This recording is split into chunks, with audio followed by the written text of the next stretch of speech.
The title refers to the city where representatives of 4 allied nations that teamed up to defeat Nazi Germany gathered to try its leaders. Concepts of international law and rules of war had been evolving for thousands of years by then, but the concept of crimes against humanity hadn't been codified, nor had the idea that a nation needn't have signed a treaty to be bound by international practices. That framing of Nuremberg was controversial. There was large allied faction that thought the Nazi leadership should just be put against a wall and shot.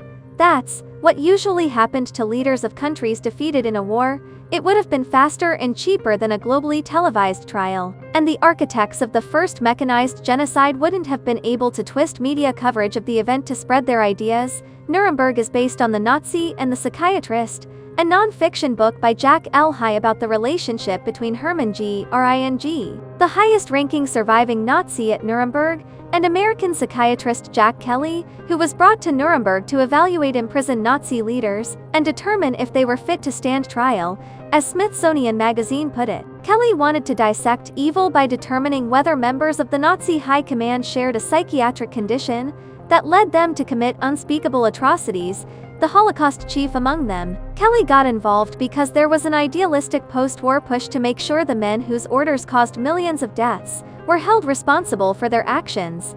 But his motives weren't pure. He also figured he'd get a best-selling book out of the experience. The movie begins with Göring's arrest and gets us into the story by following the efforts of Supreme Court Associate Justice Robert H. Jackson to convince President Harry Truman's administration to try the Nazis. We get details about the Nuremberg prison and the courtroom, the then recent history of Nuremberg, Germany and Europe, and the incremental escalation of crimes against state-decreed enemies. But the strange relationship between Kelly and Göring forms the spine of the story.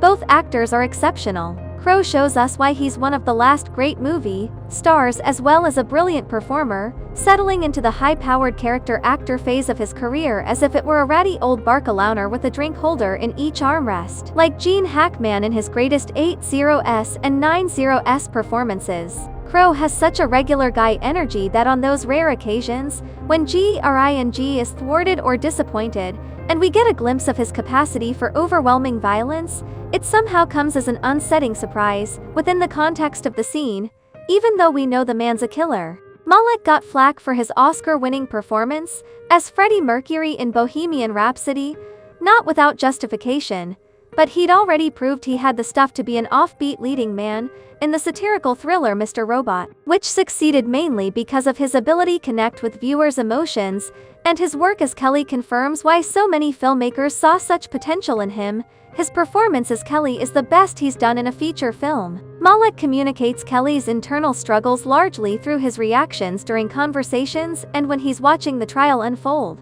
The actor's excellence as a screen listener is foregrounded in scenes where Kelly tries to bond with Göring by providing a rapt audience for his monologues and anecdotes, and serving as a courier for correspondence between Göring and his family, which is in hiding. Malek plays the character as a smart, charming, confident guy who's a bit of a heel, but doesn't quite realize how much of a heel he is. He does this without overemphasizing Kelly's earlier obliviousness or late-stage anger and shame.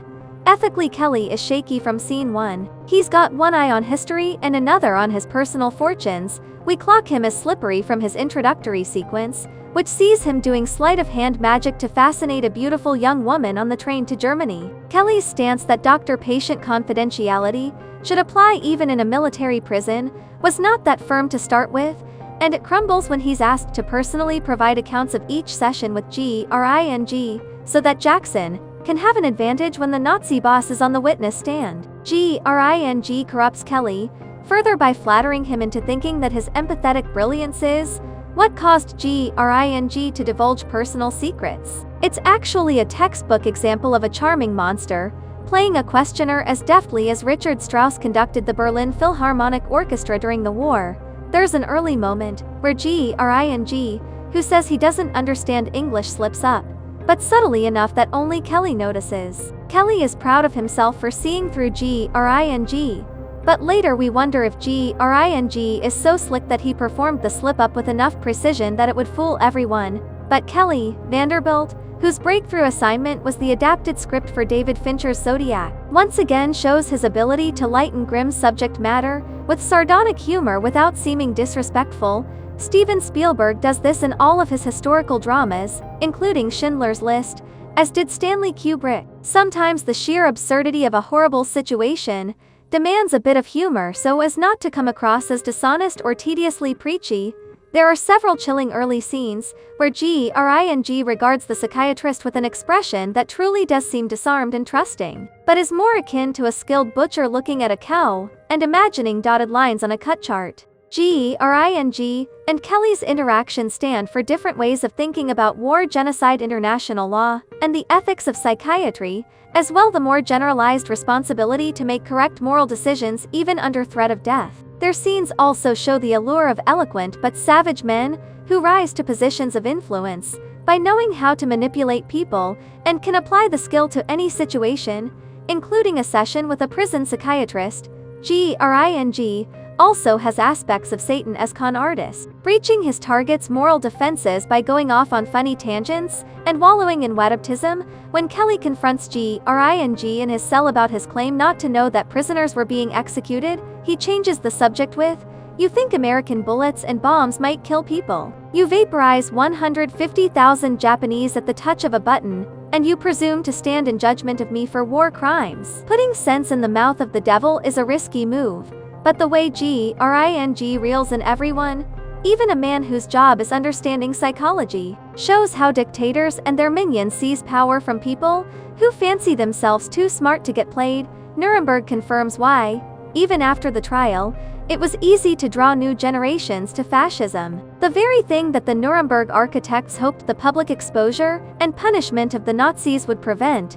The many callouts to non-German war crimes such as the Allied carpet bombing of German cities are defensible here, because the movie is a rhetorical Trojan horse of sorts, smuggling barbed observations about contemporary evil and the possibility of holding it to account into a mainstream, big-budget period piece. At 2 hours and 20 minutes, the movie can't deal with every issue it raises. The trial feels too brief after so much build-up. Much else gets skipped. The crusading Justice Jackson is etched in fair detail, thanks partly to Shannon's ability to make you feel as if you know exactly who the man is even if you hadn't heard his name before.